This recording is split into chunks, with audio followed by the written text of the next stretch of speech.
Grand Rising. It is 8:01 on my clock and it's 72% battery, and today we are going to talk about spiritual consequences of conjuring the dead to harm an anointed one.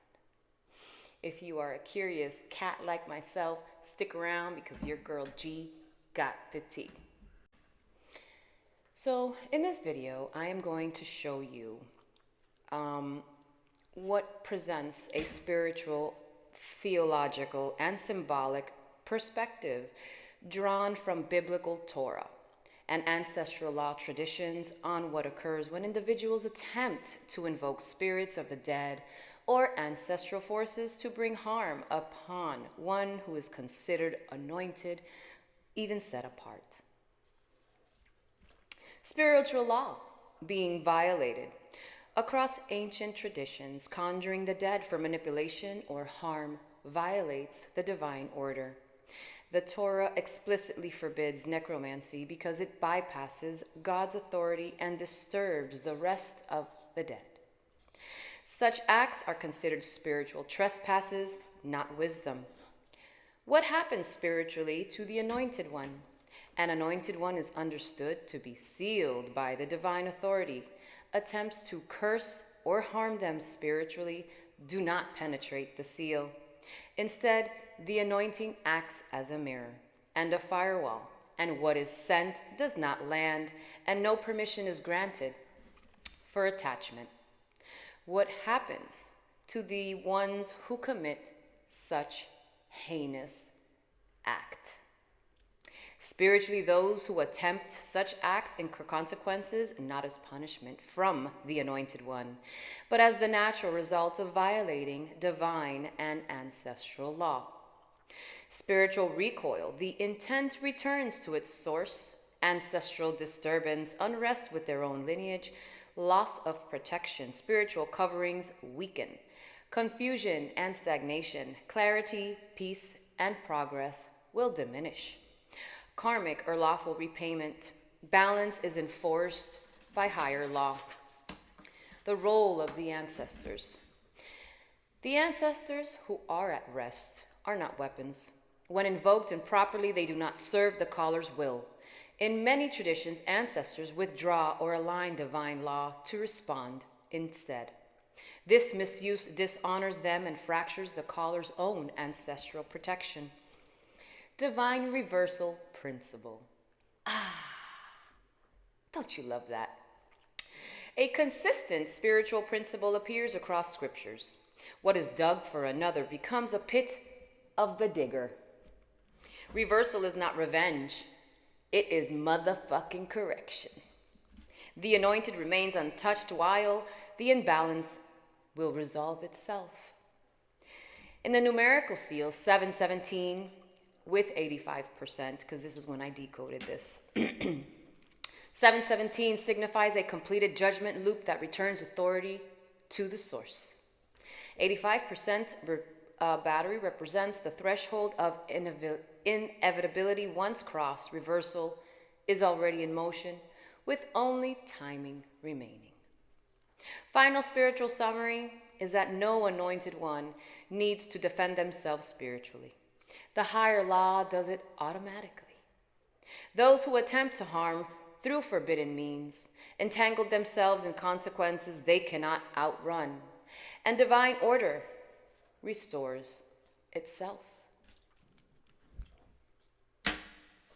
Touch not my anointed, and do my prophets no harm.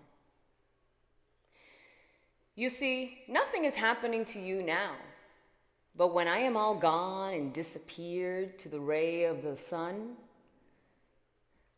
or maybe to the ray of the fake moon, hell, maybe I might just fly on Space Force One and go through the portal of the moon, and you guys won't find me. When I am all gone, your karma is going to begin. That's right. When I'm not here, your karma will begin. You see, I am my ancestors. I am the all. I have all of the spirits of God as my oversoul, and that is why nothing has happened to me. You see, people do black magic because they want my hair to fall off, but yet I see your hairline over here and you're like bald. That goes to show me that it is true how you did black magic to make my hair fall off. You did black magic so that I could get pimples. You did black magic so that I won't find true love. You did black magic so that I will be stagnant, so that I won't get what is owed to me. But you're so incompetent because God knows all of your plans. We've seen it. And that is why we are here rewriting the New Testament today. The real Testament, not the gay King James Version or the other Islamic bow down, hijab wearing people. I will never wear a wig for religion. I will never dress like a monk for religion unless I am in some kind of training course, and that is required because I don't know my destiny.